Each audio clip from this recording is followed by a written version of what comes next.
18 yaşında kendi dükkanımı açmak için çalışıyorum. Gün 2 BMW X5 bakım yapıyorum söküm aşaması. İyi seyirler. 17 lokmayla kartel tapasını söküp yağını boşaltıyorum.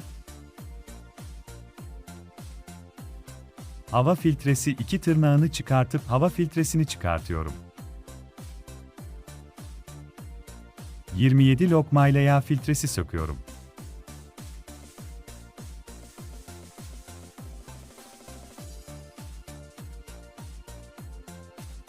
Cam suyunu da koyup işimi bitiriyorum.